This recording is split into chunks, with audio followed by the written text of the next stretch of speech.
Salut tout le monde, c'est Yvan, bienvenue dans cette toute nouvelle vidéo. Alors aujourd'hui je vais vous parler d'un sujet qui va sûrement plaire à beaucoup de personnes. C'est les taches d'humidité qui reviennent sans arrêt. Donc ça je pense que ça va en intéresser plus d'un. Donc voilà. On est sur une zone de passage, donc il risque d'y avoir un petit peu de passage. Voilà, donc si on est un petit peu dérangé pendant la vidéo, ne vous inquiétez pas, c'est complètement normal. Voilà.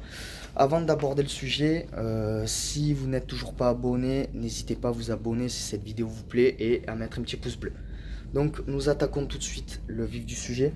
Je vais vous présenter tout de suite les taches d'humidité en question qui ne partent pas. Donc là ce sont les deux dernières du chantier. Donc il y a celle-là et celle-là. Voilà, vous les voyez. Hop, voilà, on remet ça comme c'était.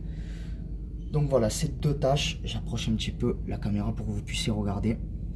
Les taches d'humidité, c'est ça.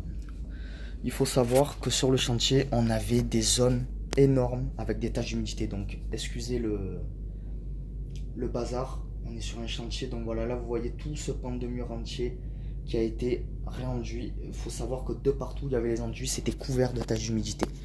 Les enduits ne tenaient pas. Ici également, voilà le pan de mur que vous voyez ici.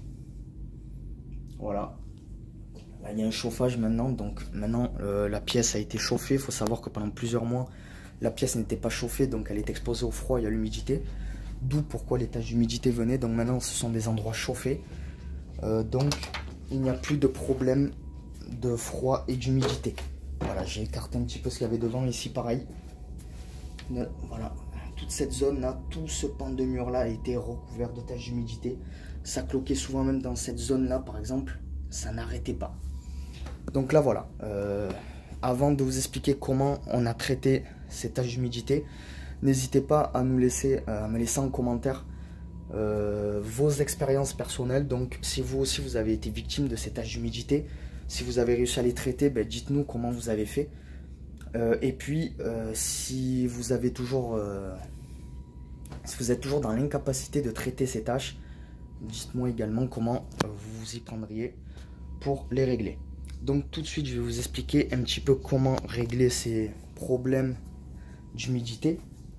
Donc là voilà, nous avons un nouveau visiteur.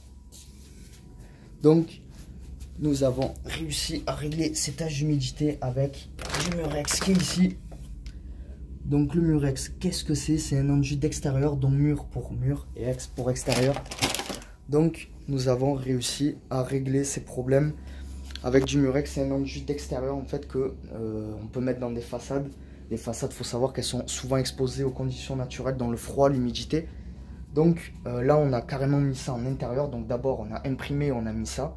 Et là croyez-moi ça bouge plus. Donc ces deux petites dernières taches d'humidité que vous voyez ici, on va les traiter de la même manière, puisqu'elles n'ont pas été traitées encore de cette manière-là. Donc elles sont revenues. Vous pouvez voir que ça a été réenduit, donc ça a déjà été traité, mais c'est revenu. Donc là, on va résoudre ce problème de cette manière-là et elles ne reviendront plus. Voilà, donc si vous avez bien aimé cette vidéo, n'hésitez pas à mettre un petit j'aime. Si vous avez envie de régler ces problématiques ou plein d'autres liées à la peinture, je vous invite à télécharger ma formation qui est totalement offerte, donc elle est gratuite. Il suffit juste de taper votre lien et vous avez la formation qui est offerte. Donc ça se passe juste dans la description, juste en dessous de cette vidéo. Voilà, je vous dis à la prochaine, ciao ciao.